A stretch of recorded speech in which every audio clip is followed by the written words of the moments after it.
Everybody, Jason Burmis here, and we're going to talk about a very bizarre, but not so bizarre story when you really look at it, that is not really in the mainstream media in this country or in the Western world. Not something that made headlines when it was important 2+ months ago, really almost 3 months ago. So we're going to start there. I covered what would become this story when it happened. His secrets die with him. Well, what am I talking about?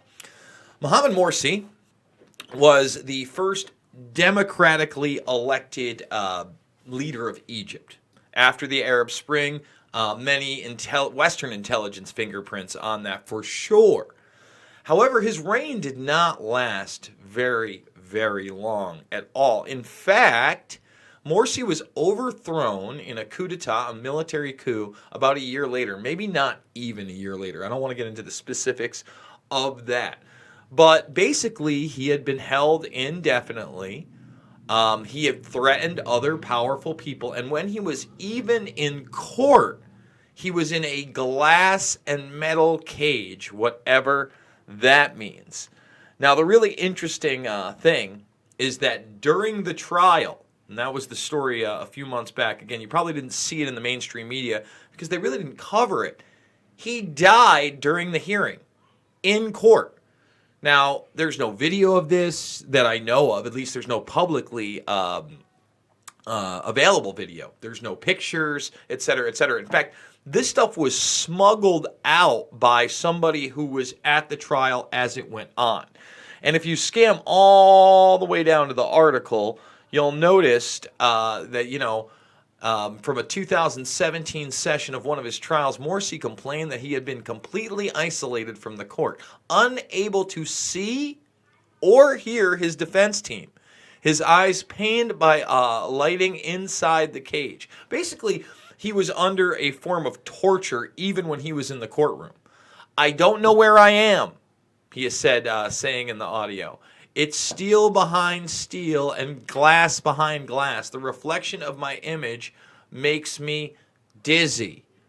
All right? Now, he drops dead in court. Everybody acts like it's okay. And remember, he was ousted as from a military coup. And now his son, who is in his 20s, drops dead of a heart attack as well. In his car. Okay? The son of the former Egyptian president Mohammed Morsi has died from a heart attack just 3 months after his father's sudden courtroom death. Abdullah Morsi, who was in his 20s, fell ill while driving his car in Cairo and was rushed to a private hospital where doctors were unable to save him, the BBC reported. And by the way, it's the international BBC. I had to translate this.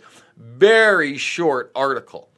Very short article, okay? He's the youngest son of Egypt's ousted leader and had accused President Abdul Fattah al-Sisi's government of killing his father in June when he died dramatically at his trial. Now, the guy looks like a Middle Eastern Jake Gyllenhaal. He doesn't look unhealthy. He doesn't look like he should be dying of a heart attack. Apparently, he was brought to the hospital having spasms, etc., and they couldn't save him. So let's ask the obvious question. Is this foul play? Is this an assassination? Well, I just want to say this. We live in a very Game of Thrones nepotistic society, right? It's not new that when a leader is ousted or dies, or someone of power is ousted or dies, that relatives start dying in succession as well. Look at Bernie Madoff. That's a U.S. example, right? Look at Benazir Bhutto. That's an example out of India. A lot of people forget that one. Now, the technology to make it look like someone died of a heart attack when in fact they did not has been around for decades. And of course, I'm going to show this clip right here that I know a lot of you have seen, but we're going to show it anyway, from the House Senate Intelligence Committee hearings when they show you the quote-unquote heart attack gun, where just a small little pinpoint piece of poison is shot into somebody, and it appears as though they have a heart attack, and it's almost undetectable. Do you think, other intelligence organizations, as time moved on, came up with this technology as well? And we're going to get into the idea that we really do live in a Game of Thrones type society all the way around in real globalization when you get to these power players. It's not just in Egypt. It's here at home too. So let's play this clip. Also, I had to find, one time they wanted me to find out if there was such a thing as a poison that was undetectable, especially one that seemed to mimic a heart attack, that would kill someone, but it would appear that they had a heart attack. I did find such a thing. Does this pistol fire the dart? Yes, it does, Mr. Chairman, and a special one was developed which potentially would be able to enter the target without perception.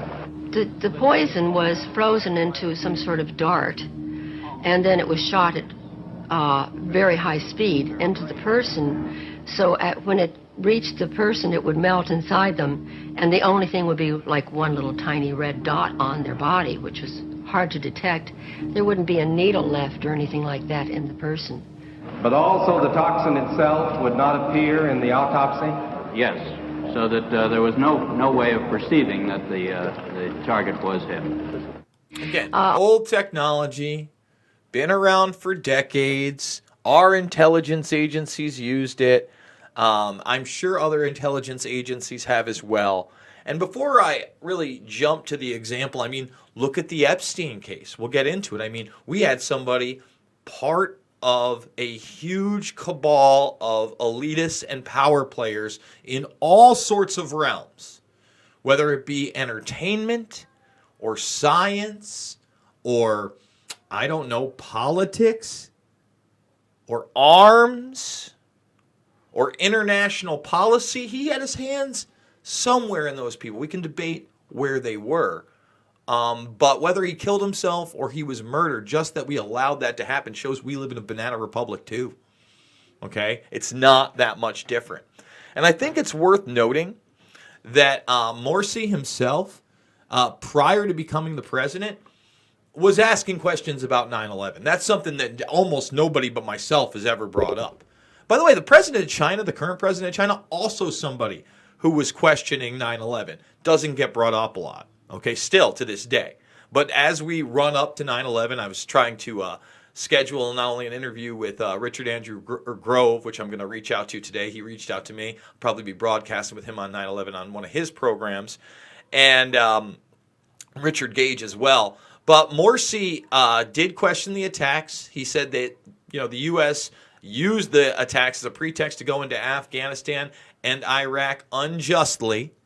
All right, even right here, if we went to this, Egypt's 9/11 conspiracy rhetoric.